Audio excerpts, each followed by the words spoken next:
দিনাজপুরের বীরগঞ্জে ১১ দলীয় জোটের এক বিশাল জনসভা অনুষ্ঠিত হয়েছে। রবিবার সন্ধ্যায় উপজেলার ঝাড়বাড়ি বাজার ঈদগাহ মাঠে আয়োজিত এই জনসভায় মানুষের উপচে পড়া ভিড় লক্ষ্য করা যায়। মূলত আসন্ন জাতীয় সংসদ নির্বাচনকে কেন্দ্র করে ৩ নং শতগ্রাম ইউনিয়নের এই রাজনৈতিক শক্তির মহড়া দেয় জোটের নেতাকর্মীরা। জনসভায় প্রধান অতিথি হিসেবে উপস্থিত ছিলেন দিনাজপুর ১ বীরগঞ্জ কাহারোল আসনে ১১ দলীয় জোটের সংসদ সদস্য প্রার্থী জনাব মোহাম্মদ মতিউর রহমান। বর্তমান রাজনৈতিক প্রেক্ষাপটে এলাকার উন্নয়ন এবং সামাজিক ন্যায় বিচার নিশ্চিত করার প্রতিশ্রুতি দেন তিনি। তার বক্তব্যে উঠে আসে আধুনিক ও বৈষম্যহীন জনপদ গড়ার প্রত্যয়।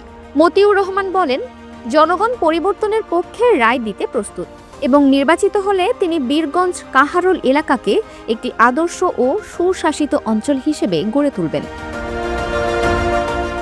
৩ নং শতগ্রাম ইউনিয়ন জামায়াতের আমির মাওলানা মোহাম্মদ তৈয়বুর রহমানের সভাপতিত্বে অনুষ্ঠানে বিশেষ অতিথি হিসেবে বক্তব্য রাখেন জেলা জামায়াতের অফিস সেক্রেটারি মাওলানা মোহাম্মদ শহীদুল ইসলাম খোকন, উপজেলা সেক্রেটারি মোহাম্মদ মনজুরুল ইসলাম এবং সহকারী সেক্রেটারি AKM দেলোয়ার হোসেন। এছাড়া শ্রমিক কল্যাণ ফেডারেশন, এনসিপি এবং ছাত্র শিবিরের উপজেলা পর্যায়ের বিভিন্ন স্তরের নেতৃবৃন্দ জনসভায় উপস্থিত ছিলেন।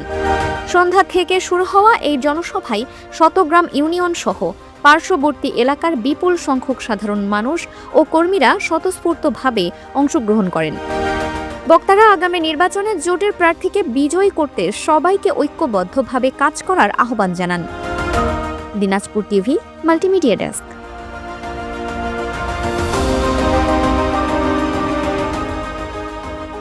দিনাজপুর টিভি মানুষের জীবনের কথা বলে।